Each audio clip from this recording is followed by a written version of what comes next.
Désolé de vous savoir très nombreux scotchés en ce moment sur la meilleure de la télévision. Regardez votre chère émission, La Découverte. Une émission qui vous parvient chaque samedi. Je suis dans ce beau cadre avec l'incontournable Madame Maëva. Bonsoir.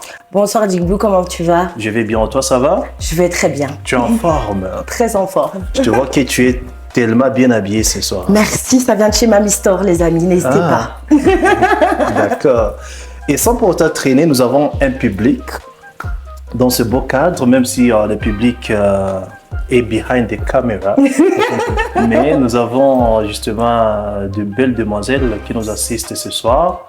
Mais parlons maintenant de notre invité. On va introduire Tamrat. Tamrat, bonsoir. Bonsoir. Comment ça va? Ça va très bien, merci pour l'invitation. Ah, c'est un plaisir en fait de te recevoir sur ce plateau. Comment tu te sens? Quelles sont tes premières impressions?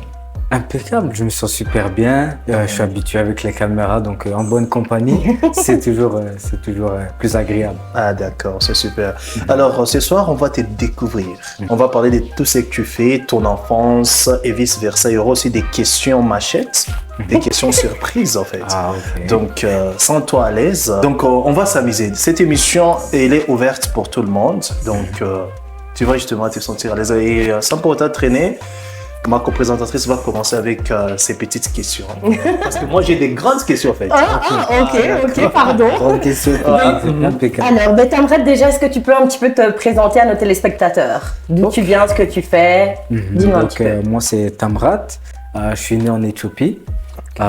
Et puis, j'ai grandi en France presque pendant 25 ans, comme ça. Et je suis arrivé récemment ici à Kigali. Et au niveau des métiers, bon, c'est plus des passions que des métiers, mais donc plus pour la coiffure et puis les vidéos principalement. Ok, j'aime cette énergie c'est des passions principalement parce que moi je suis un peu dans ce mood-là, je fais que ce que j'aime, rien d'autre. C'est important. Et j'ai l'impression que tu as la même vibe. C'est ça, totalement. Donc j'aime beaucoup. Parle-nous un petit peu de ton enfance, Tamrat, parce que je sais que tu as été adopté et il y a beaucoup de personnes qui ont du mal à en parler, mais toi, tu avais l'air open dès le départ. Ouais, c'est quelque chose que j'ai aimé aussi. Donc, tu peux nous expliquer comment tu as fait pour arriver d'Éthiopie en France et en France jusqu'à Kigali. Jusqu'au Rwanda, en fait. Oui. Comment ça s'est passé? Ok, donc ça commence. Je suis né en 98, 31 mai 98, en Éthiopie, la capitale, Addis Abeba. Et puis à mes 1 an et demi, 2 ans, j'ai été adopté par des parents en France, donc des Français, bretons exactement. Donc, bonjour à eux. Bonjour à eux. Et donc voilà, donc j'ai fait toute ma scolarité en France. Et puis donc voilà, j'ai passé mon bac, j'ai passé mon diplôme de coiffure. Et après, par la suite, donc j'ai travaillé, disons, 3 ans. J'ai bougé un peu partout dans différentes villes en France. Donc que ce soit Paris, Toulouse, Bordeaux, Lille. Et après, j'avais ce petit manque, j'avais envie de retourner en Afrique. Et donc le Rwanda est venu à moi par mon meilleur ami, qui est lui rwandais et qui m'a toujours poussé à venir au pays. Et donc c'est comme ça maintenant que je me retrouve au Rwanda depuis 4 ans maintenant. Ok, et ton meilleur ami il vit au Rwanda? Pas du tout. La première fois que je suis venu, il n'était pas avec moi. Ok. J'ai fait 1 mois pour m'acclimater, pour voir comment c'est un petit peu la vie ici à Kigali. Et puis j'ai été stupéfait, j'ai été ravi de voir les infrastructures, la propreté, la sécurité. Surtout ça. C'est ce qui ressort le plus en tout cas pour ici. Et puis dans le domaine entrepreneuriat, avec que ce soit la coiffure, dans l'événementiel, dans les vidéos, j'ai dit pourquoi pas, je vais revenir. Donc 6 mois après, j'ai fait ma valise et depuis j'ai pas quitté le Rwanda. Donc si je comprends bien, ton meilleur ami t'a motivé d'aller en Afrique et toi tu es parti. Moi, j'ai dit ok, si j'y vais, je reste. Donc voilà. C'est fou quand même. Écoute Tamrat, moi ce que j'aimerais savoir c'est au niveau de ton adoption, quelle est l'histoire que tes parents t'ont racontée? Le pourquoi du comment? Alors, je dirais qu'il y a comme 2 histoires. La première, quand on est plus jeune, du coup, il faut un petit peu romancer, parce que ça reste quand même une histoire un peu tragique. Donc voilà, on essaie de romancer un petit peu tout en gardant une part de vérité. Mais ils ont toujours été francs avec moi là-dessus et puis de me dire, ok, donc obviously, on n'est pas de la même couleur. Donc tu as été adopté. Tu viens d'Éthiopie, tu viens de cet endroit-là. on va faire le mieux pour que tu te sentes le mieux dans ce pays et dans cette famille. Et donc c'était un peu la première version, disons, quand j'étais plus jeune, donc c'était comme je dirais, 6 ans quand on commence à se poser des questions. Et puis un peu plus tard, 13-15 ans, on a un peu plus de détails. Comment ça s'est passé avec l'organisation là-bas en Éthiopie, l'association aussi en France. Et donc voilà, c'était... D'accord, justement, parlant de l'adoption, quand tu es arrivé en France, tu avais encore 10 ans, n'est-ce pas? Ouais. Et comment tu es arrivé justement à te différencier, non? À te différencier justement, à te distinguer de tes origines africaines aux origines européennes? Parce que quand on adopte quelqu'un, directement, je pense qu'il change tout. C'est ça. Premièrement, on change le prénom. Voilà. Certains gardent le prénom éthiopien. Moi, ils m'ont laissé le prénom éthiopien en deuxième. Donc sur ma carte d'identité, littéralement, c'est écrit Antoine Tamrat, plus le nom de famille des parents français. Okay. Donc, généralement en France, la plupart du temps, à l'école, ils me connaissent sous le nom d'Antoine. Okay. Et dès que j'ai pu, j'ai vraiment essayé d'avoir cette identité et de reprendre Tamrat. Ceux qui m'appellent Antoine, il n'y a pas de souci. Ceux qui m'appellent Tamrat, il n'y a pas de souci aussi. Et donc c'est comme ça, c'est une différente culture. Même comme j'étais petit, je ne connais pas la culture aussi éthiopienne. Donc j'ai directement grandi avec le côté occidentaux. Et puis, donc voilà, mais après on essaie de se rechercher. Quand on est plus jeune, on se dit « Ah, j'appartiens peut-être à plus ce groupe-là ou ce groupe de personnes-là ». Donc on apprend aussi de différentes cultures. Et les deux cultures m'allaient parfaitement. Et donc j'ai pu apprendre de par mes amis et par la famille aussi, les différentes. Et en parlant justement de ces deux cultures différentes, y a-t-il assez des Éthiopiens en France? La plupart des Éthiopiens que j'ai pu rencontrer en France sont adoptés, principalement. Oh. Ah, c'est vrai? Et comment est-ce possible en fait? Il y avait l'adoption des Français par les Éthiopiens. Bon, en fait, je ne comprends rien. Il y a eu cette période un peu compliquée en Éthiopie où il y avait la famine, où c'était une période de crise. Du coup, ça a facilité les opportunités pour les jeunes Éthiopiens d'avoir une autre chance d'aller en Europe ou d'aller. Ils ont pu aller aussi en Allemagne. Il y a beaucoup d'Éthiopiens en Allemagne, il y en a beaucoup en Suisse, en Italie aussi, de par leur histoire avec l'Italie et l'Éthiopie. Et donc, la France avait un gros lien d'adoption. C'est comme ça que la plupart des Éthiopiens sont adoptés en France, pas tous bien sûr, mais en tout cas ceux que je connais, on se connaît de par l'adoption. Maintenant, l'adoption n'est plus autorisée par le gouvernement éthiopien avec la France. Donc il y a d'autres pays, donc ils essayent aussi de maintenant, ok, on est dans une bonne situation, le pays peut... on peut se fermer à ça c'est sans ça, problème. on peut se fermer à ça, mais à cette période-là où il y avait beaucoup d'Éthiopiens qui étaient adoptés. Mais c'est fou, je ne savais pas du tout. Maintenant, tu viens de les découvrir aussi. Nous sommes dans l'émission La Découverte. Voilà, je me fais découvrir des choses. Franchement. Moi, ce que j'ai envie de savoir, Tamrat, c'est parce que je suis psychothérapeute, tu vois, et psychanalyste, et j'ai envie de savoir comment, parce que forcément, j'imagine que dans ton enfance, il y a dû avoir des frictions, le fait de se poser beaucoup de questions. Je sais aussi que les enfants sont méchants, on les sait tous. Donc, comment tu as fait pour dépasser justement ces frictions-là? Est-ce que ce sont des amis? Est-ce que, enfin, voilà. Donc, il y a eu, avec la famille, des incompréhensions. Pas de la colère, mais c'est vraiment des incompréhensions. D'un côté, une famille qui ne pouvait pas avoir d'enfant, qui a un traumatisme justement de par cela. Et l'enfant adopté qui a le traumatisme de l'abandon. Donc c'est deux traumatismes, deux personnes qui essaient de se comprendre, qui essaient de créer quelque chose qui est assez compliqué. Et quand on est jeune, les erreurs peuvent vite être mal interprétées. Dans les deux côtés, il n'y a pas les bons parents et les mauvais enfants dans les deux sens. Et par rapport aux autres, l'adoption, c'était vu comme une chance. Moi, dès que en tout cas par rapport aux autres parents qui parlaient à mes parents, ils disaient il a énormément de chance. Donc c'était encore bienveillant. Il y a toute une histoire bien sûr qu'ils ne connaissent pas, mais pour eux c'est que du positif. Donc ça a été assez facile. Le seul vraiment gros bémol, c'est que il y a quand même du racisme en France. Malheureusement. Comme tu disais, les enfants sont aussi méchants, ils sont froids. Mais ça va, même si j'ai été dans des écoles où j'étais principalement le seul africain ou le seul noir. Bienvenue au club. C'est mieux. C'est Oui, ça. oui, hein, ouais. Toi aussi, tu as la Moi, même j'ai eu histoire, ça aussi en Belgique. Ouais. Donc, mais j'ai pu me retrancher un peu plus dans le sport. Donc comme ça on peut montrer, au lieu de montrer notre couleur, on montre notre force. Donc moi ma force était sportive. Ok. Je faisais beaucoup d'athlétisme, beaucoup de foot, donc on oublie le racisme. Quand quelqu'un est bon, Ah. on l'oublie On assez l'oublie, facilement. ouais, c'est vrai en plus. Donc c'est un peu traumatisant en France. Bon, en Europe, Oui. je vais dire Ben, aussi. Hein. en fait, ici en Afrique, en tout cas de par mon expérience à moi, le racisme, voilà. Oh, tu vois moi le je l'ai racisme pas vu. avec qui, Moi je hein? l'ai pas vu. Donc Nous sommes voilà. des Noirs, en fait. Mais comme on a évolué dans un milieu caucasien, on va dire ça comme ça, ben, concrètement, oui, ça arrive très souvent. Moi, par exemple, j'ai eu des blocages au niveau de l'emploi, des choses comme ça. Et comme tu disais, à l'école. Emploi, logement, c'est assez compliqué. Bon, après quand je suis arrivé à Paris, c'était beaucoup plus facile parce qu'il y a une plus grosse, c'est beaucoup plus cosmopolite. Il y a des Indiens, il y a vraiment de toutes les origines, il y a des Arabes, il y a des Noirs, il y a vraiment de tout, des Asiatiques.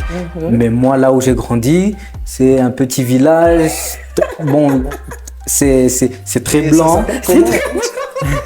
La ville, ça s'appelle comment? Donc moi j'ai grandi à Wimereux et la plus grosse agglomération ce sera Boulogne-sur-Mer, peut-être que tu connais. C'est à côté de Calais. Calais, c'était la ville qui faisait la transition avec l'Angleterre. Donc il y avait beaucoup de migrants qui essayaient de passer là-bas. Donc souvent on me traitait comme un migrant. Ah non. Alors que, les gars, moi j'ai pas choisi, je suis là pour... j'ai ma famille ici adoptive, mais ouais. Et toi, cette adoption, tu l'as vu comment à l'époque? Comme une chance? Comme tu l'as pris comment? Encore une fois, il y a plusieurs étapes. Bien sûr, on grandit, on évolue. Évidemment. Très jeune, on est perdu.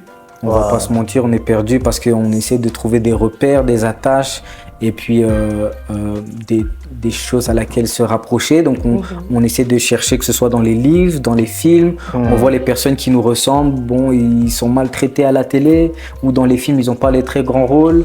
Donc c'est plus au niveau des artistes. Donc il y a cette première partie où on est un peu perdu et puis on se pose beaucoup de questions. Donc si on n'a pas le bon environnement, les bonnes personnes autour de soi, c'est assez compliqué. Mais par la suite, après, on grandit.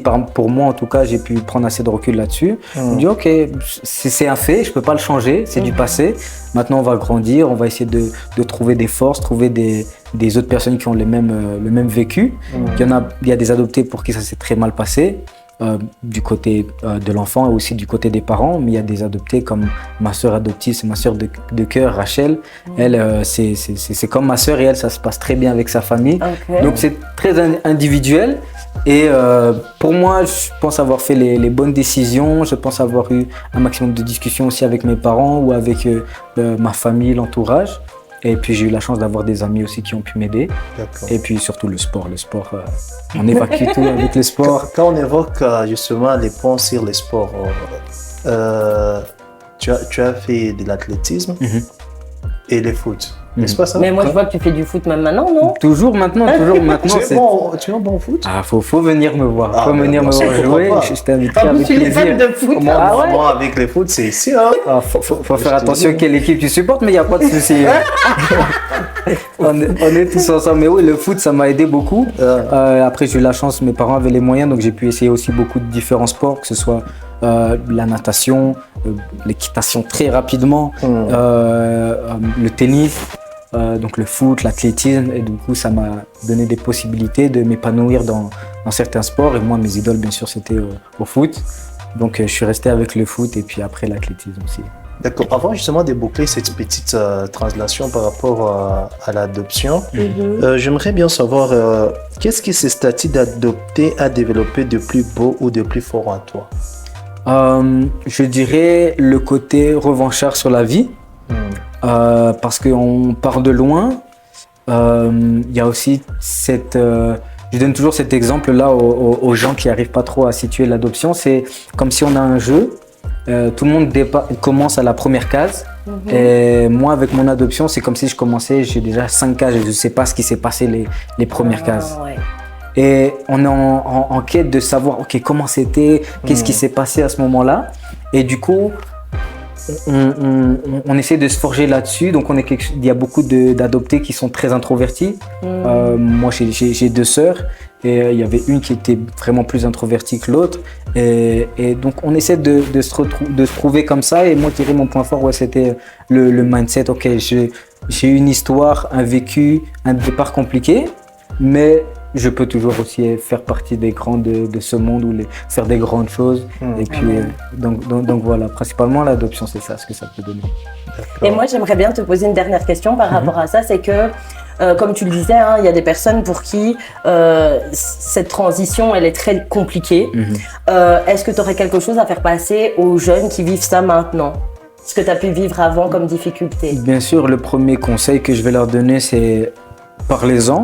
C'est important de parler parce qu'on a beaucoup de pensées, on a tout ça dans notre tête, mais avoir un point de vue extérieur, c'est compliqué de prendre du recul quand on est déjà dans un environnement où on est enfermé entre nos questions, entre nos incompréhensions.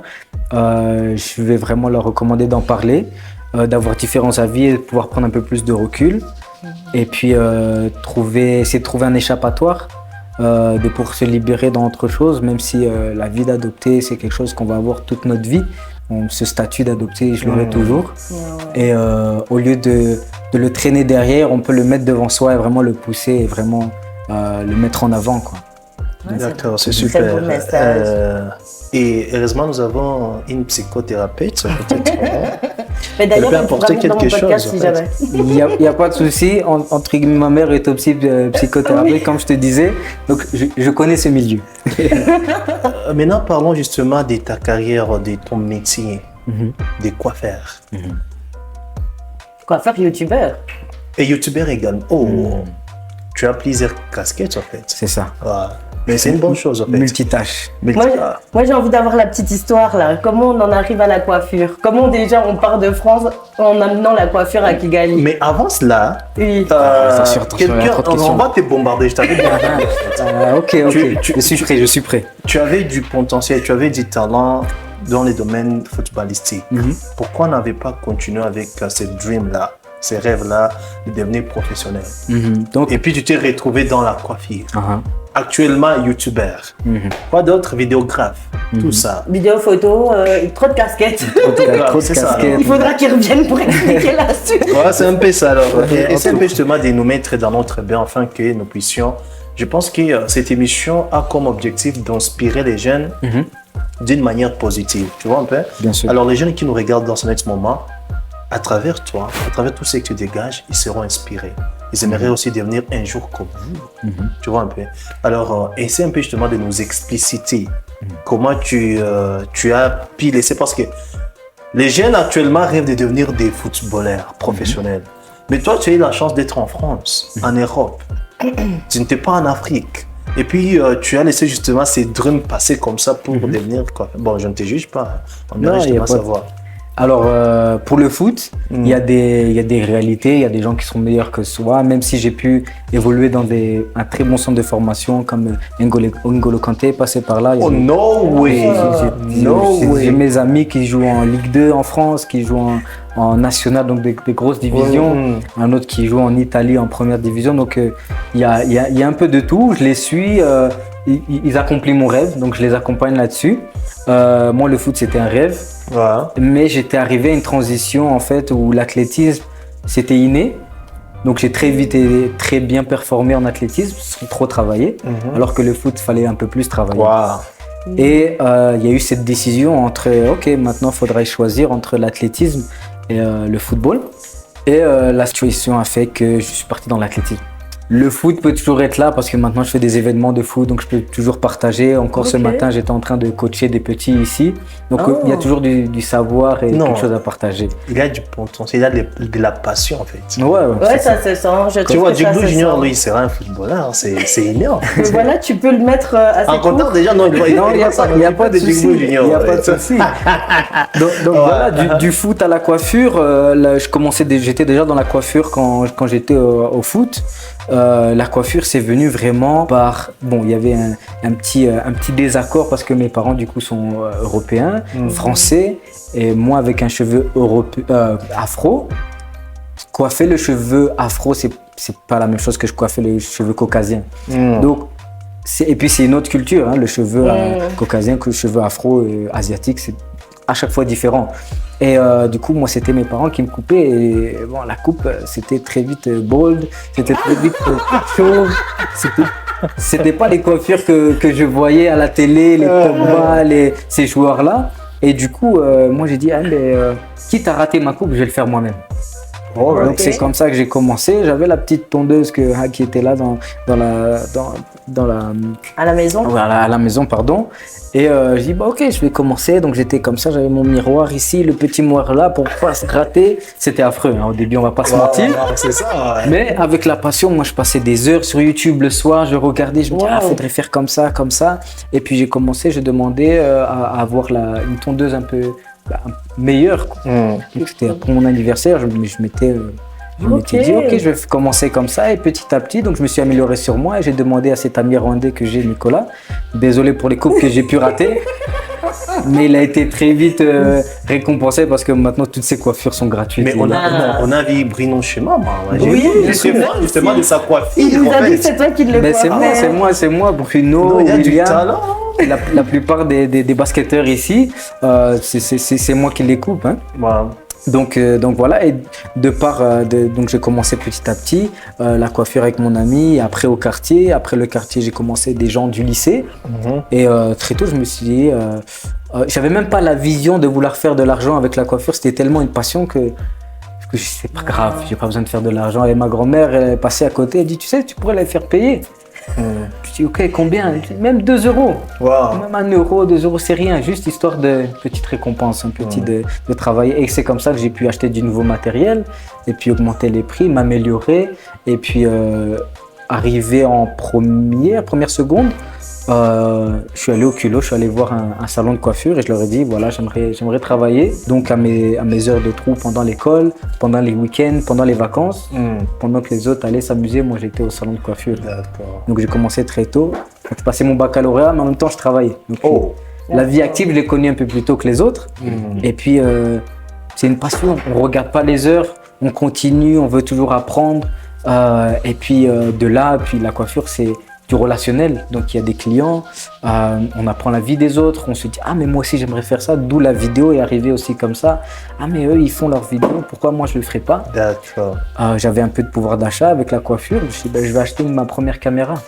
Et petit à petit, ces choses-là, donc j'avais toutes mes activités qui, disons que j'avais ma jauge qui augmentait, un peu plus d'expérience ici, un peu plus ici, et c'est comme ça après que je passe mon baccalauréat et je me dis si j'ai besoin de travailler en dehors de la France, il me faut un diplôme. Et la chance d'avoir ce diplôme, le baccalauréat, on peut passer un diplôme plus rapidement pour la coiffure. Donc j'ai un diplôme de coiffure le plus basique, mais je peux travailler n'importe où dans le monde avec ce diplôme. D'accord. Donc finalement, tu es autodidacte, tu es un vrai passionné, mais tu as quand même passé ce bac pour... oui, tu as bien fait. Donc c'est important d'avoir un document qui prouve qu'il y a... Puis j'ai fait un peu d'études là-dessus, donc savoir connaître un peu les problèmes liés à la coiffure, les produits à connaître, le relationnel, savoir gérer des stocks. Et très tôt, j'étais manager de salon. Et puis quand je suis arrivé ici, il n'y a plus besoin de travailler pour quelqu'un, on peut le faire pour nous-mêmes. Et puis partager aussi, même quand j'étais déjà à Paris, j'apprenais aux gens à devenir, désolé l'anglais, j'apprenais aux gens à être coiffeur et ces personnes-là maintenant peuvent se débrouiller sans moi et partager cette expérience c'est la meilleure des choses pour moi. Donc si moi je comprends bien tout ce qu'il vient d'évoquer, dans tout ce qu'il fait, il y a de la passion. C'est ça. Il y a aussi de l'amour et c'est une bonne chose en fait. Alors, et par rapport à du coup, ok pour la coiffure. Et maintenant, comment t'en es arrivé à YouTube? Parce que moi, j'ai vu sur tes réseaux que tu fusionnes les deux là avec par exemple Shortcut. Les Shortcuts, c'est ma petite émission où je suis avec les basketteurs ou n'importe quelle personne. Ça peut être random, il n'y a pas besoin d'être une personnalité pour le faire. Ce moment privé que j'ai avec les personnes, je le mets en vidéo maintenant. C'était mon petit challenge pour me forcer à poster, d'avoir quelque chose d'assez rituel. Du coup, oui, c'est ça. J'essaye de faire le lien avec les deux, mais la vidéo a vraiment commencé quand j'étais jeune, j'étais passionné par les films, par la vidéo, de capturer, de pouvoir revoir ça après. Et je me dis, comment ils ont pu filmer cet angle-là, comment ils ont pu avoir cet effet avec la lumière et tout ça, comme ici, la production qu'il y a ici. On se demande comment c'est possible, quoi. Ouais, c'est ça. Et par là, j'ai essayé de partager avec YouTube, avec les gens, ma vie. Et puis, ceux qui aiment, ils regardent. Ceux qui n'aiment pas critiquer, ça fait aussi des vues, il n'y a pas de souci. Mais donc voilà, le lien un peu, c'est on peut tout faire en soi, c'est facile. Et tu te rappelles justement de la première vidéo que tu as publiée, la première publication? C'est une vidéo de foot, donc pareil, lié la vidéo et le foot. Et c'était des tirs, hein. On était face au gardien et juste on tirait, on s'amusait avec des amis, sans script, sans prise de tête. On pose la caméra, c'était même pas une caméra, c'était au téléphone, et puis on filmait comme ça. Et puis après j'ai été à des matchs de basket, des matchs de foot, j'étais autodidacte, donc j'arrivais, je prenais ma petite vidéo, j'allais voir les gens, si tu aimes bien, je peux te faire plus, sans chercher à faire de l'argent premièrement, parce qu'on doit apprendre. Donc c'est comme ça. Et la caméra aussi m'est venue, cette passion aussi. J'ai fait de la figuration en France aussi, un peu dans des films, dans des reportages. C'est génial. Et j'ai dit, ce monde-là, c'est super, quoi. On peut être devant et derrière la caméra. C'est parfait, moi j'apprécie. C'est dingue. Et qu'est-ce que tu proposes, qu'est-ce que tu as envie de mettre en avant par rapport justement à ta chaîne YouTube? Qu'est-ce que tu conseillerais à nos téléspectateurs d'aller voir? Qu'est-ce que tu proposes en ce moment? C'est assez varié, il n'y a pas une chose fixe. Je pense que vous avez pu comprendre que je touche un peu à tout. Donc, au feeling. C'est ça. S'il y a quelque chose que j'aime bien, je vais le faire. Donc, il y a du vlog. Okay. Donc, on part en moto. Il y a Ali qui est là dans la salle et puis on est parti en moto ensemble. Donc, il y a du vlog, il y a du podcast. J'ai pu faire un podcast aussi avec Bruno, avec William. Maintenant, les shortcuts, c'est préférencé comme des podcasts. Il y a des vidéos un peu challenge. Donc on a des questions et puis si on perd, on doit manger quelque chose de pas bon. Ça c'est intéressant. Il faut nous inviter un jour. Bien sûr, avec plaisir. Je vois il y a un plateau, donc on peut faire ça sans problème. Il y a un plateau ici, bien sûr. Toi aussi tu as un plateau? Moi je fais à la maison. Les gens viennent à la maison, on va chez eux. Il faut qu'on nous invite. Moi ça me dit. Bon, je dirais ça même, mais je t'ai tué. Je gardais ça pour la fin, mais. Non, je te tue dans ces jeux-là. Voilà. S'il s'agit de boire, il faut justement qu'il y a... Faut mettre un petit peu. Alors moi c'est les choses spicy. On était allé acheter tous les aliments à l'asiatique, au magasin asiatique. Donc il y avait des choses qu'on n'a pas l'habitude de manger. My God. Et on s'est retrouvé avec les œufs noirs, les choses comme ça, les trucs un peu visqueux. Les yeux noirs. Mais tout ça, tu vas Non, j'ai vu ça sur YouTube, j'ai dit s'ils font, moi aussi je peux faire. Donc j'ai pu faire et c'était parfait. Donc voilà, les différents contenus, il y a du podcast, il y a du vlog, il y a de l'entertainment. Et puis donc voilà. Si d'autres personnes ont envie de venir, qui viennent. Non, je suis là qu'à nous envoyer des invitations, non, on sera là-bas. Il n'y a pas de souci. Maintenant, parlons justement de ton pays. Hein? On a assez parlé de la France, on a assez parlé de l'adoption. Parlons maintenant justement de l'Éthiopie. Quel souvenir gardez-vous justement de ce beau pays? J'ai beaucoup de potes éthiopiens. Bah attends, tu vas trop vite là. Est-ce que déjà tu as un souvenir de l'Éthiopie? C'est ça, on est dans le même topic en fait. Je suis parti très tôt. Donc les souvenirs, faut pas mentir, j'ai pas de souvenirs à 1 an, 2 ans, on a encore à peine les yeux ouverts. Donc j'ai pas de souvenirs. Par contre, il y a cette envie du cœur où dès qu'il y a l'Éthiopie, donc c'était principalement avec l'athlétisme. Quand je voyais les JO, ils sont forts dans ça. Le demi-fond, c'est ce qu'on fait le mieux. C'est au fait. Ils sont nés dans le foot, mais. On a quand même une canne. 1962, chez nous, mais on a une canne. Donc voilà, je dirais pas le Rwanda n'en a pas, mais on en a une. Mais au moins l'Éthiopie, hein, vous en avez une. Voilà. Ils ont une coupe. Toi, ton pays, non? Mais moi, je suis congolaise, rwandaise, belge. Tu parles de quoi? Congolais, je crois, ils ont la canne. Hein? Non. Ils ont la canne. Mais moi, Namboka, donc aussi. Ok. Mais ouais, l'Éthiopie, c'était de par ça. Et en grandissant, j'ai été proche de la communauté éthiopienne à Paris. Ouais. Je faisais partie de la communauté. Donc, on avait des événements, on avait des artistes éthiopiens qui venaient. Donc, j'ai essayé toujours d'être le plus proche possible de ma communauté. Bon, parler la langue, c'est assez compliqué. Mais Amrabat. Hein? Hein? Amharique. Amharique, oui. C'est ça. Amrabat, c'est un joueur de foot. Mais y a pas de... Amrabat, c'est un Marocain? C'est un Marocain qui jouait pour QPR. Mais, donc voilà, c'est les saveurs de l'Éthiopie, la nourriture et tout ça en France. Donc voilà, c'est pas des souvenirs, mais on essaie de l'écrire. D'accord. Merci beaucoup, mesdames et messieurs. On prend une courte pause justement de quelques poussières de minutes. Et puis, on vous revient juste après pour continuer avec notre invité. Il est chaud. À tout à l'heure. On est de retour sur le plateau de La Découverte, les amis. On est toujours avec Tamrat et Jig Blue. Et donc, on poursuit. Ah bah oui, hein. Quoi? Il est chaud en fait. Tu trouves pas? Mais je trouve qu'il respire l'énergie, en fait. Ah, il est bien accompagné, hein. C'est pour ça. Très, très important. D'accord, ok. Je n'avais Donc, pas nous compris. restons pour maintenant avec quelques minutes avant de boucler parce qu'on doit aussi libérer notre invité. Tu commences avec les questions? Oui. Tamrat, on va passer à des questions un peu plus personnelles, ok? Pas de souci. Alors, est-ce que Tamrat est un homme pris? Écoutez bien, mesdames. Non. On a un cœur à prendre ici, vraiment. Ben, n'hésitez pas à nous contacter si jamais. Et est-ce que tu penses avoir trouvé ton point de chute à Kigali ou tu penses finir ta vie ailleurs? J'aime sortir de ma zone de confort. C'est ce que j'ai pu faire en France dans différentes villes. En venant ici, j'ai vraiment perdu mon confort en changeant la langue, en changeant la culture, en changeant de pays, de continent. Une fois que j'arriverai à cette zone de confort à Kigali, je vais garder quand même le pied à terre ici parce que c'est une très bonne ville, mais j'ai envie de découvrir d'autres endroits. Donc, D'accord. aller ailleurs. Ok. Visiter. Et dis-nous un peu, est-ce que tu es retourné en Éthiopie? Eh ben, j'y reviens. Ça fait 2 semaines là que je suis rentré et j'y suis retourné pour la première fois. 3 semaines. Donc pour vraiment me mettre dans le bain, vraiment m'acclimater, voir comment c'est la vie, les gens. Bon, bien sûr, ça a bien changé depuis que je suis parti. Ça a très bien évolué. Il y a de grands buildings, il y a beaucoup de choses à faire. La culture aussi est très très présente parce que c'est un pays qui n'a pas été colonisé. Donc il y a toute une histoire qui est encore là et j'ai pu visiter différents monuments et beaucoup de monuments et musées pour vraiment savoir comment c'est l'Éthiopie.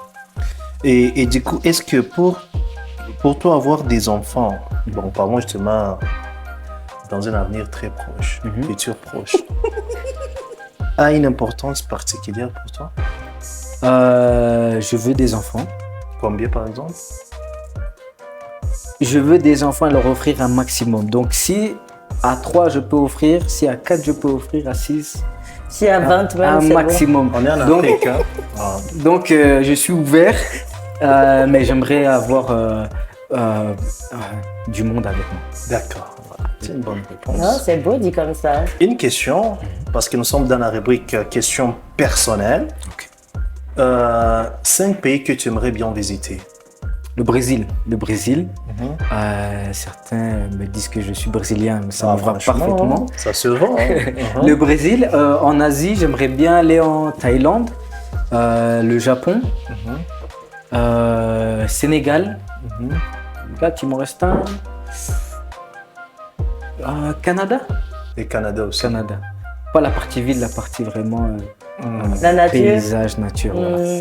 D'accord. Et toi, tu aimerais aller au Canada aussi? J'ai déjà été, c'est vraiment génial. Ouais, ça fait froid, hein.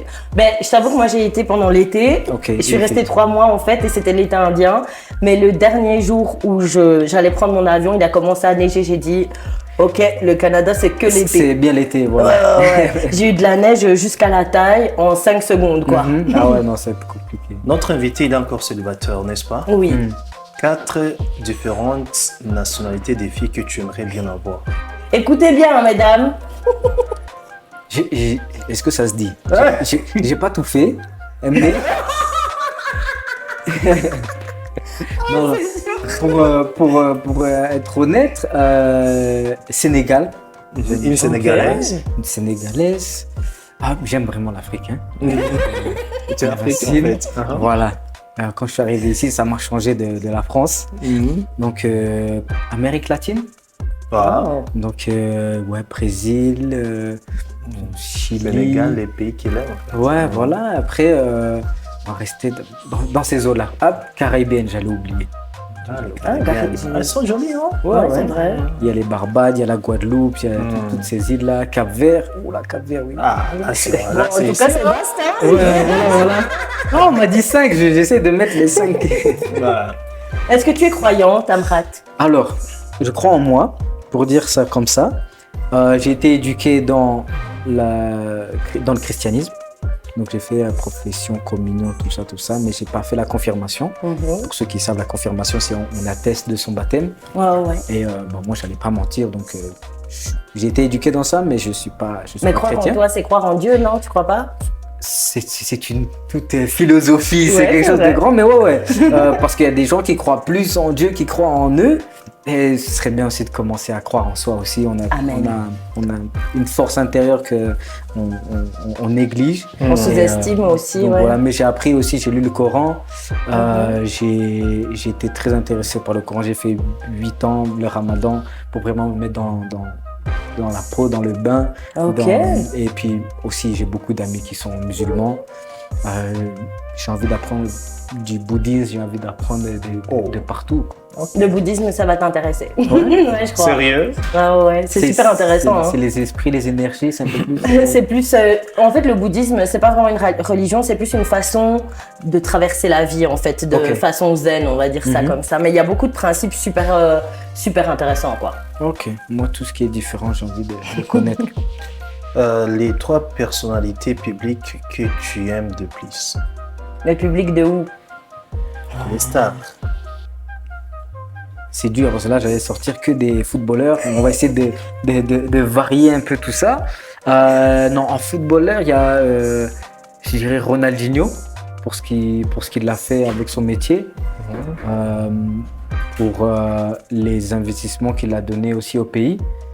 Donc si on parle de Ronaldinho, on peut parler aussi bien de Drogba et de Eto'o pour les Africains, qui ont donné aussi beaucoup, comme Mané aussi. Personnalité, ouais, principalement, ce sont ces sportifs-là qui redonnent. C'est ça que j'aime bien. J'aime l'aspect de, ok, je reçois beaucoup, mais être capable aussi de donner. D'accord. Donc, voilà. Merci beaucoup. Et peut-être pour terminer cette émission, je vous avais dit que nous avons un public de malades en fait. C'est un grand public. La dernière question dans cette rubrique, peut-être que toi aussi tu as une dernière question. Moi, ma dernière question, c'était plus pour les dames du public. Est-ce que le mariage est quelque chose d'important pour toi? Tu te vois mariée? Sous l'aspect religieux, ça m'est égal. Pour la symbolique, par Mais exemple. pour la symbolique, je le ferai plus pour madame que pour moi. Ok. Mais le fait, c'est une question un peu vaste pour moi, mais j'allais dire une question d'appartenance et de le matérialiser avec un objet et tout ça. Je pense que c'est avant tout quelque chose d'intime avec sa compagne ou avec son compagnon. Et puis je pense que s'il y a l'accord entre les deux personnes, c'est déjà ce qui est assez fort. Maintenant, le montrer aux autres, c'est bien aussi. Et puis le montrer devant sa religion, pour quelle qu'elle soit, c'est aussi bien. Donc, D'accord. Ok. Alors, les tout derniers messages à tous nos téléspectateurs qui nous regardent en ce moment et toutes les téléspectatrices qui sont scotchées sur la mer de la télévision. Nous sommes suivis de presque partout en Afrique grâce justement à la collaboration de Canal+, avec Isango Star. Alors, notre invité, les tout derniers messages pour que ces gens qui t'aiment puissent devenir un jour comme vous, ou pourquoi pas plus que comme vous. Ce dernier message. je dirais le soleil brille pour tout le monde. C'est quelque chose qu'on peut partager. Je vais vous demander d'essayer un maximum de choses, rater aussi un maximum de choses, continuer, ne rien lâcher. Et je pense que ouais, la motivation et puis la curiosité, garder cette curiosité en vous, cet aspect enfantin qu'on a et vraiment essayer un maximum, quoi. Ce serait ça, moi, c'est ce que j'essaie de partager. avec toutes mes activités, toutes mes passions. Et si ça motive certains, eh bien faites-le, suivez, posez des questions, informez-vous. Et je pense que ça va le faire pour vous, ça va le faire pour tout le monde. Merci beaucoup. On allait applaudir quand même. Merci pour notre invité, mesdames et messieurs. Merci, ça a été justement un plaisir de t'avoir ici sur ce plateau. Reçu. Merci également, Maëva. Avec grand plaisir. Et n'oubliez pas que l'émission sera en rediffusion dès lundi. D'accord. Et sur ma chaîne YouTube. Ah, pourquoi pas. Merci à toute l'équipe qui nous a aidé justement à préparer cette émission. Merci à l'équipe technique également qui a été justement chapeautée par Messier Silas. Derrière les caméras, c'était la performance et le savoir-faire de Tonton Nicolas. On remercie également notre public qui était behind the camera. Merci beaucoup. J'étais MC Jigblou à la présentation, justement, accompagné par ma co-présentatrice Maëva. On se retrouve très prochainement pour un nouveau numéro de l'émission La Découverte. D'ici là, portez-vous bien et que Dieu vous bénisse. Bon week-end. Ciao.